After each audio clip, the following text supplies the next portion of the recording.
एउटा साम्राज्यवादी शक्तिको विरुद्ध लड्दैछौँ, त्यसकारण ज्यान दिन नडराऊ। भूमि हार्दा मान्छे विक्षिप्त हुँदैन, तर जब सिद्धान्तको हार हुन्छ, सिद्धान्तको हार मान्छेले पछाउन सक्दैन। के हामी भारतभित्र रहनु पर्थ्यो, भारतभित्र रहने अवसर गुम्यो भन्ने भनाइ हो। र यो लडाईँमा किन जन्मिए भक्ति थापा, किन जन्मिए बलभद्र, किन जन्मिए अमरसिंह, किन जन्मिए भीमसेन थापा लगायत हजारौं हजार नेपालीहरू। ती नेपालीहरू जसले लडे, जसले मरे, उनीहरूको त नाम पनि छैन।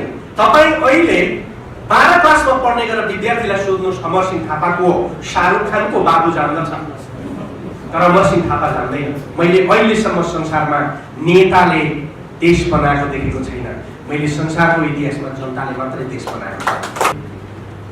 कुलपति गंगा प्रसाद उप्रेतीज्यू लगायत सम्पूर्ण प्रतिष्ठित सम्मानित व्यक्तित्वहरू र उपस्थित सम्पूर्ण यहाँहरू समक्ष म सादर नमस्कार गर्छु।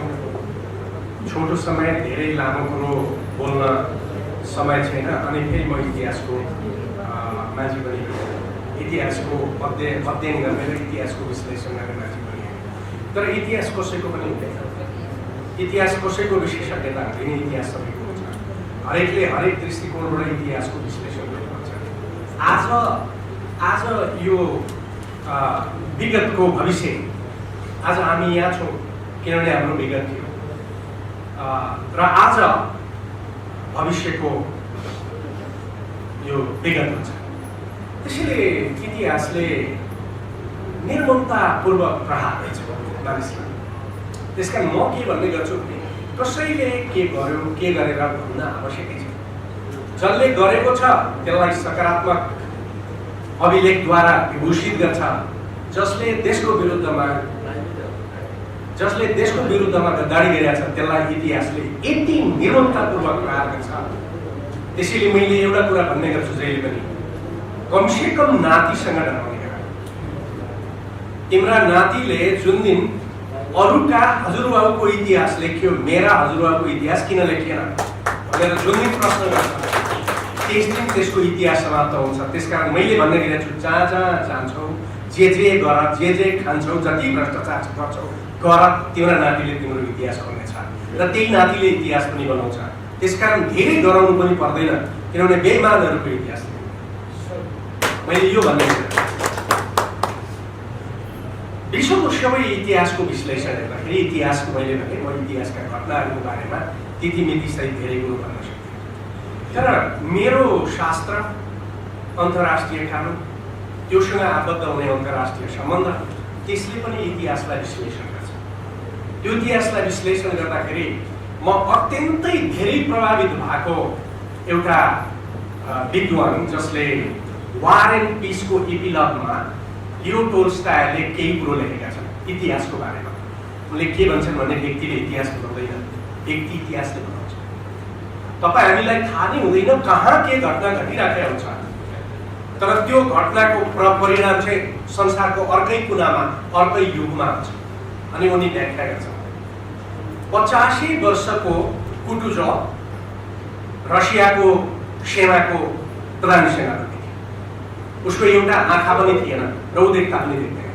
उसलाई 2 जना सिपाहीहरूले उठाउनु पर्थ्यो बसेको ठाउँमा। 4ले उनलाई कमान्डर इन चिफ बनायो। उसँग 84,000 सेना थियो अनि 6 लाख सेना भएको नेपोलियन युरोपबाट रसियामाथि आक्रमण गर्यो। रसियनहरू एक दिन लडे, कत्लेआम भयो। अनि कुटुजेवले भन्यो मस्को छोडिदेऊ, अब हामी विथड्र गर्ने हो, हामी रिट्रिट गर्नुपर्छ, मस्को छोडिदेऊ, पिटर्सबर्ग लैजाऊ। राजाले भन्यो मस्को जस्तो सांस्कृतिक सहर छोडिदिएपछि रसियासँग बाँकी के रहन्छ? उसले जवाब दियो रसिया रहेन, मस्को रहन्छ। मस्को छोड्नुभयो भने रसिया बच्छ, मस्को जगाउन खोज्नुभयो भने रसिया बच्दैन। त्यसकारण मस्को छोड्नुहोस्। ऊ के हेर्थ्यो भन्दाखेरि बेइमान मानिसहरू लुट्नका लागि आउँछन्, इमानदार मान्छेहरूले बनाउँछ। नेपोलियनको सेना बेइमान छ, त्यसकारण ऊ मस्को लुट्न लाग्छ। हामी उसलाई घुमेर बस्छौँ। जब हिउँद सुरु हुन्छ, ऊ लुटेको सामान लिएर हिँड्न थाल्छ। हामी उसलाई पछाडिबाट लपेट्छौँ अनि हामी उसलाई हराउँछौँ अनि हामी उसलाई जित्छौँ। म मस्को लुट्यो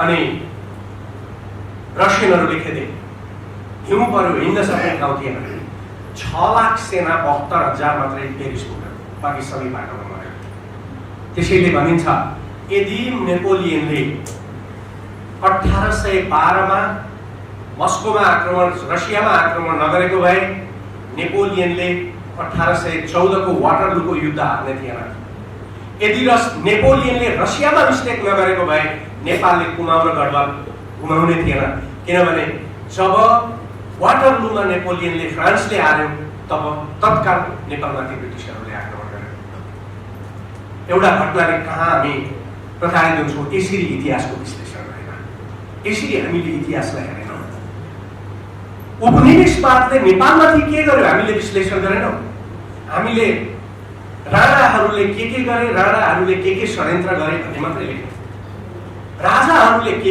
गरे कुन मन्दिर बनाए भन्ने मात्रै लेख्यौँ तर हामीले दुनियाँबाट इतिहासलाई विश्लेषण गर्ने प्रयत्न गरेनौँ 1814 के साँच्चीकै ब्रिटिससँग नेपालले लडाइँ गर्न लागेको समय थियो र नेपालसँग त्यत्रो सेना थियो जसले ब्रिटिससँग लड्न सक्छ थिएन अनि केका बलले आक्रमण गरेका केका बलले नेपालीहरूले ब्रिटिसहरूसँग आत्मसमर्पण गरे हामी अक्सर भन्ने गर्छौँ नेपालीहरूको त्यति बेलाको राष्ट्रियताले होइन म यसो भन्छु राष्ट्रियताको बारेमा त्यति धेरै कुरा भएन त्यति बेला नेपालीहरूको चेतना कि फिरङ्गी भन्ने शब्द दिनेशजीले यो बारेमा अझै गम्भीर अध्ययन गर्नुहुन्छ आउने दिनमा उहाँ अध्येता हो फिरङ्गी भन्ने शब्द मैले अहिलेसम्म फेला पारेको अध्ययन अनुसार पृथ्वीनारायण शाहले प्रयोग गरे त्यही फिरङ्गी शब्दपछि भारतमा इन्डियन कङ्ग्रेसले फिरङ्गी भन्ने शब्द प्रयोग गर्यो तर त्यति बेला 1814 को युद्ध नेपालले हारोस् वा जितोस् भन्नुभन्दा पनि नेपालले अन्तर्राष्ट्रिय उपनिवेशवादको विरुद्धमा गरेको लडाइँ थियो हामीले इतिहासको विश्लेषण कहिले पनि यसरी गरेनौँ र हामीले जहिले पनि विश्लेषण के गर्यौँ भनेर भन्दाखेरि सीमाना जोगाउनका लागि गर्यौँ कुमाउँ प्राप्त गर्नका लागि लड्यौँ गढवाल प्राप्त गर्नका लागि लड्यौँ र कहीँ न कहीँ हामीले साम्राज्यवादी बन्ने थियौँ भनेर हामीले कुमाउँ र गढवाल साम्राज्यवादी बन्नको लागि ल्याएको थिएन कुमाउँ र गढवाल ब्रिटिसहरूको विरुद्ध अफगानिस्तानसम्म जोड्नको लागि राष्ट्रिय चेतनाको कारण पृथ्वीनारायण शाहको ज्ञानले लेखिएको थियो र पृथ्वीनारायण शाहले त्यही कारण भनेको थियो त्यति दूरदर्शी राजा जसले दुई ढुङ्गा बीचको तरुल हामीले त्यसलाई गलत मानसिकताका रूपमा बुझ्यौँ हामी कमजोर छौँ भनेर बुझ्यौँ तर भनेको के थियो भने यो राष्ट्रिय चेतना निर्माण गर उपनिवेशवादको विरुद्ध लड उपनिवेशवादको विरुद्धमा नेतृत्व सम्हाल त्यही कारण पृथ्वीनारायण शाहले नेपालको एकीकरण गरे अघि पनि कसैले भन्नुभयो अघि दिनेशजीले भन्नुभयो यदि त्यो एकीकरणको अभियान थिएन भने हामी आज मेरो झापा बङ्गालमा हुन्थ्यो अनि थुप्रै साथीहरू जो आज साम्राज्यवाद भनेर कीर्तिपुर थुक्न जानेहरू हुनुहुन्छ उहाँहरू अनेत्रै हुनुहुन्थ्यो अनि नेपालगञ्ज उत्तर प्रदेशमा हुन्थ्यो र अहिले म त्यसकारण यही नेताहरूलाई के गर्थ्यो तपाईँहरूले एकीकरणको विरोध गरेको के हामी भारतभित्र रहनु पर्थ्यो भारतभित्र रहने अवसर गुम्यो भन्ने भनाइ हो यदि त्यो हो भने उहाँहरू राष्ट्रवादी र यो लडाइँमा किन जन्मिए भक्ति थापा किन जन्मिए बलभद्र किन जन्मिए अमरसिंह किन जन्मिए भीमसेन थापा लगायत हजारौं हजार नेपालीहरू ती नेपालीहरू जसले लडे जसले मरे उनीहरूको त नाम पनि छैन हामीले खोज्नुपर्ने इतिहासमा ती लड्ने सिपाहीहरू त्यो सिपाहीले लड्यो अमरसिंहले त्यसलाई नेतृत्व गरे उनको रणनीतिमा ती सिपाही लडे तर ती सिपाहीप्रति हामी कहिले पनि बोल्दैनौँ हामी राजा पृथ्वीनारायण शाहको बारेमा बोल्छौँ बोल्न पर्छ हामी भीमसेन थापाको बारेमा बोल्छौँ बोल्न पर्छ हामी अमरसिंह थापाको बारेमा बोल्छौँ बोल्न पर्छ तर यी ती सिपाही नभएका हुने थिएन त्यसकारण हामीले ती सिपाहीको बारेमा छोटो कुरो यसमा म के भन्न चाहन्छु भन्दाखेरि यो उपनिवेशवादको लडाइँ थियो त्यो उपनिवेशवादको लडाइँ थियो भन्ने कुरो कहाँबाट प्रश्न हुन्छ इतिहासमा भने 1814 मा नेपाल सरकारले चीनको छिङ डाइनेस्टीका सम्राटलाई तिब्बत मार्फत चिठी लेख्यो हामीमाथि ब्रिटिसहरूको आक्रमण हुँदैछ र यो आक्रमण हामी पछाडि तिमीमाथि हुने हो यदि यिनीहरूलाई अहिले समयमै रोक्न सकिएन र हामीमाथि आक्रमण भयो भने तिब्बत पनि बस्दैन, त्यसकारण मिलेर उसको विरुद्धमा लडौँ हो। त्यही लेखाइ एसियामा पृथ्वीनारायण शाह र उनका सन्तान, उनका सेना र उनका त्यति बेलाका जनताहरू एसियामा उपनिवेशवादको लडाइँको लागि तत्पर थिए। त्यसकारण यो अन्यायको विरुद्ध लड्या हुनाले हर मान्छे ज्यान दिन तयार हो। हरेक सेनामा के भरिएको रहेछ अहिले इतिहासको व्याख्या गर्दा भने तिमी महान इतिहासको निर्माण गर्न एउटा साम्राज्यवादी शक्तिको विरुद्ध लड्दैछौ, त्यसकारण ज्यान दिन नडराऊ। त्यसकारण लड्यौ, होइन भने ऊ पनि अघि मैले भने नेपोलियनको सेना जस्तै गढवाल लुट्न लाग्थ्यो, कुमाऊँ लुट्न लाग्थ्यो, सिन्जा लुट्न लाग्थ्यो, जुम्लामा लुट्थ्यो, ऊ सुन र तामा लुट्न लाग्थ्यो, ऊ पैसा लुट्न लाग्थ्यो। तर ऊ पैसा र सुन लुट्न लागेन, उसको ध्येय थियो ब्रिटिसहरूलाई धपाउनुपर्छ। त्यसकारण मैले यसरी विश्लेषण गरेको छु। मैले पछिल्लो समयमा लेखेको किताब, यो जियो इकोनोमिक्सको किताबमा यो बारेमा अलिकति चर्चा गरेको छु।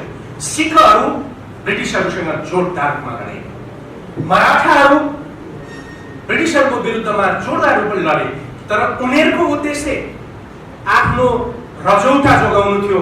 हामी ब्रिटिसहरूको विरुद्धमा लडेको कुमाऊँ र गढवाल लड जोगाउन थिएन, हामी ब्रिटिसहरूको विरुद्धमा लडेको कुरो ब्रिटिसहरूलाई एसियाबाट धपाउने लडाइँको सुरुवात थियो। यसरी हामीले इतिहास लेखेनौँ। अब इतिहास त्यसरी लेखिनुपर्छ, मेरो भनाइ चाहिँ यो। त्यही कारण यो युद्ध हारिसकेपछि पनि अमर सिंह फर्केर आए। उनको एउटा अभिव्यक्ति छ, हारेको मुखले राजालाई मुख देखाउन के छ? हारेको मुख लिएर राजालाई जानु? यदि देशका लागि मात्रै लडेको भए अमर सिंहले मुख देखाउन आउँथे। लडाइँमा हामीले टेरिटोरी गुमायौँ, दुईटा ठुल्ठुला टेरिटोरी हामीले ब्रिटिसलाई गुमायौँ, सरकार भन्दै उनी आउँथे।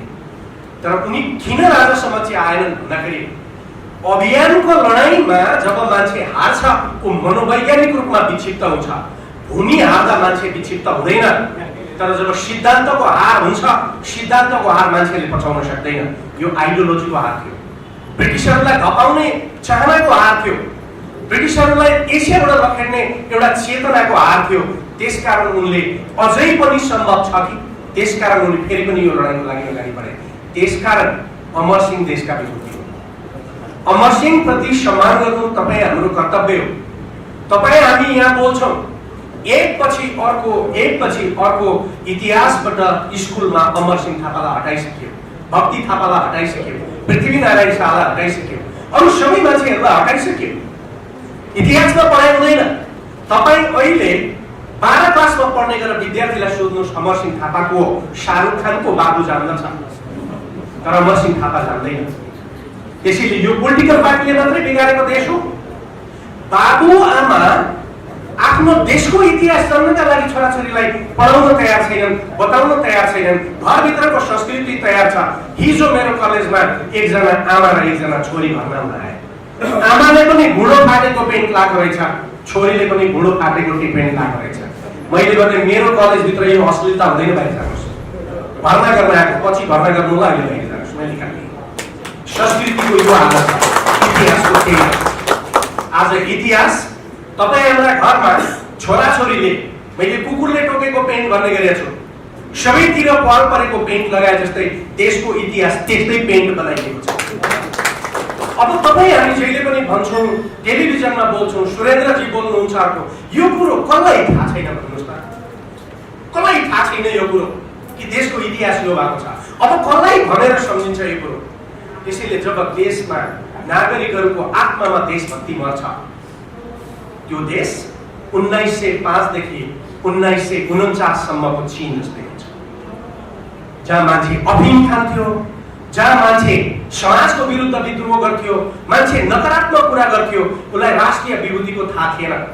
त्यसकारण चीनमा मानिसहरूले त्यति बेला चिनिया कम्युनिस्ट पार्टीको सत्ता स्थापना गरे। यो नेपोलियनको विरुद्ध पनि स्थापित गरे, यहाँ राजतन्त्र आयो।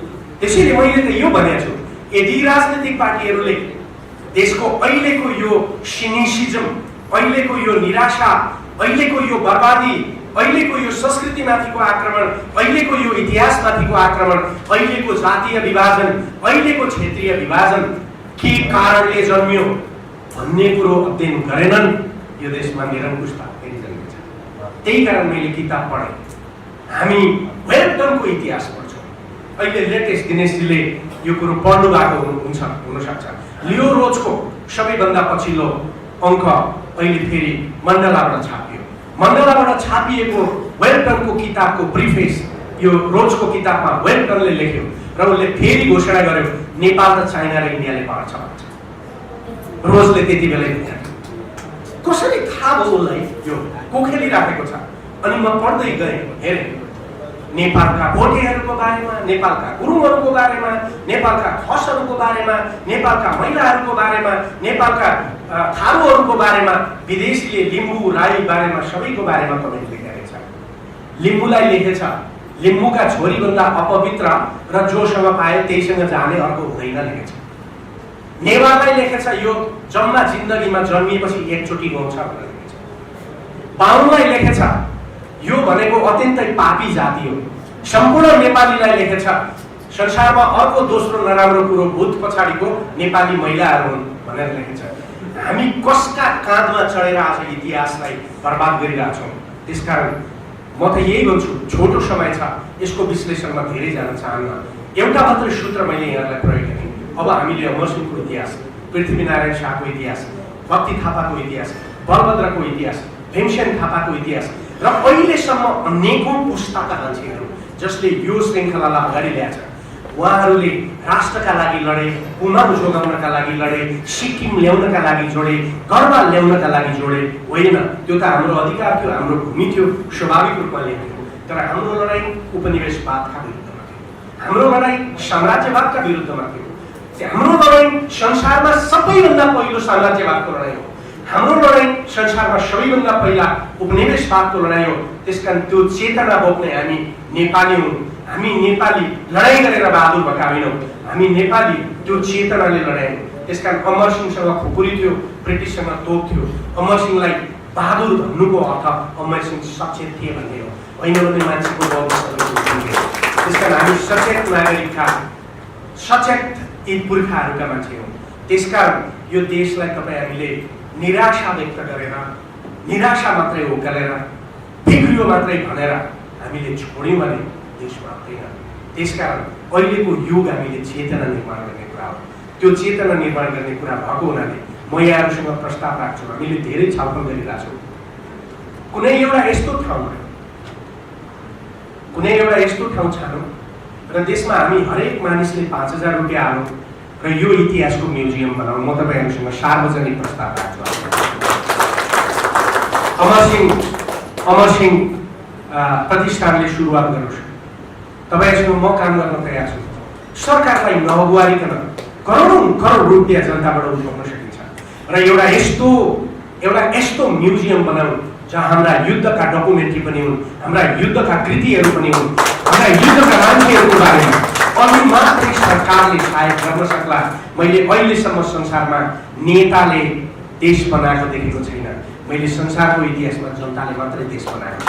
त्यसकारण कसले के गर्यो, कसले के गरेन होइन, हामी देश बनाउन थालौँ। यसो गर्यो भने देश बन्छ, इतिहास पनि जोडिन्छ र हाम्रो चेतनाको इतिहास पनि जोडिन्छ। आजलाई यति मात्रै। कुनै दिन लामो अलि बढी बोल्ने समय निक्लिएछ भने त्यस दिन चाहिँ बोलौँला। मेरो कान्तिपुरमा केही वर्ष अगाडि नै यो बारेमा 1 पेजको लामो आर्टिकल प्रकाशित छ। तपाईँहरू इच्छित हुनुभयो भने तपाईँहरूलाई सूचना प्रकाशित गरौँला। त्यसमा पनि हामीले पढ्न पाउनुहुन्छ। आज अन्य वक्तालाई पनि बोल्ने मौका दिनुपर्ने भएको हुनाले फेरि पनि दोहोऱ्याएँ, अमरसिंह चेतनाका प्रतीक हुन्। हामी आज यहाँबाट